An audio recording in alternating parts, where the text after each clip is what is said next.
Hey everybody, welcome to the throw up exercise, and this video is all about the very first exercise I want you to do that's going to have you just work on the motion for the throw up exercise in the German grip.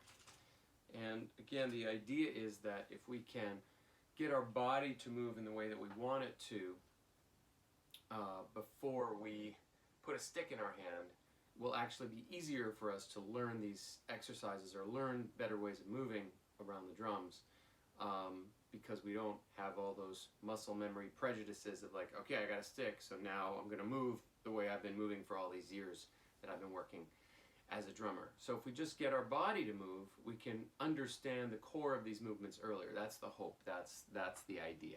So we're going to start at least with the German grip, and to get some sense of what I want or what I'm trying to get you to feel with this throw up exercise, what I want you to do is just hold up your hand like so, and about here. So we sort of imagine, and we'll get into this a little deeper in the lessons, but an imaginary box that sort of goes across the collarbones, down the hips, and across the waist. And we're going to try to do all our work in this box. So we're not going to be out here, we're not going to be up here, we're not going to be down here.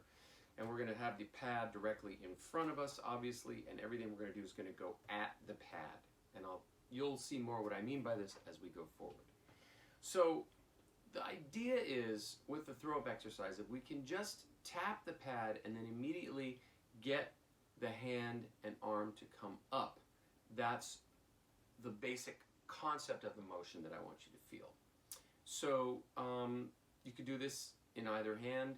Particularly in the German grip, I would suggest you do it in both. So I'll start with my right hand. The idea is, if we make a closed fist, we imagine just tapping and immediately coming off the drum in such a way that our hand faces forward. So if you were to do this, that's essentially the idea. And we're just tapping and then immediately coming off. And we're letting this, we talked about the wrist hinge here, which is this spot, not dead center, but we want to imagine lifting into this spot sort of between the exact center of the wrist and the side of the wrist. So somewhere in here, that's the spot we're going to lift into. Okay? And so this is sort of the basic motion, and we can then set it up in some basic elements of time. So maybe about here. 1, 3, 1, 2, 3, 4, 1, 3. Now notice every time I come up, even though my hand is closed in a loose fist, very relaxed, I want to make sure that if your hand was open, it would be facing me. In other words, this is not what I want you to do. Okay? We've got to get this hinge to move, and we don't want to stay too long. So it's all about the up. I want you to focus on the up.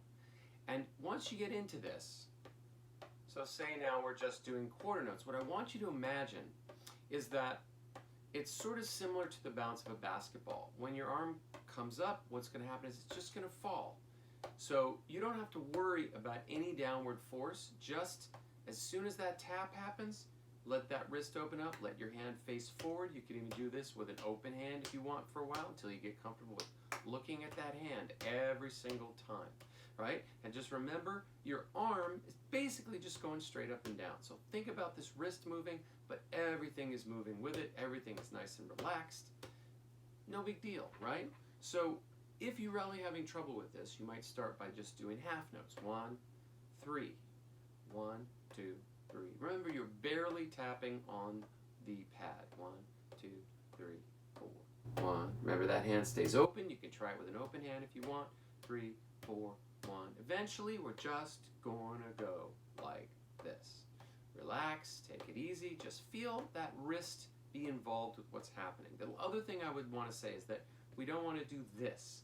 In other words, if I show you from the side, we don't want to come down and have our arm be many inches above the pad and reach down with the wrist. We talked about this in the lesson. The ideal position is similar to the Ted Reed book cover.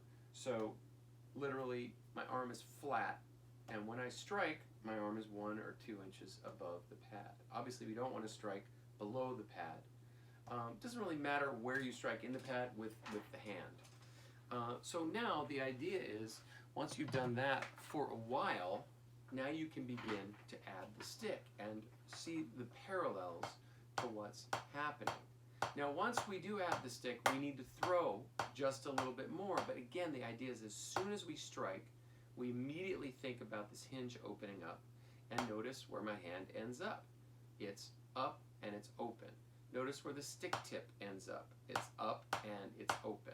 Okay, so this is just sort of an introductory exercise. There's other videos about the throw up exercise itself in German with the stick, but this sort of introductory idea, just to get you feeling something before you go ahead and add a stick. All right?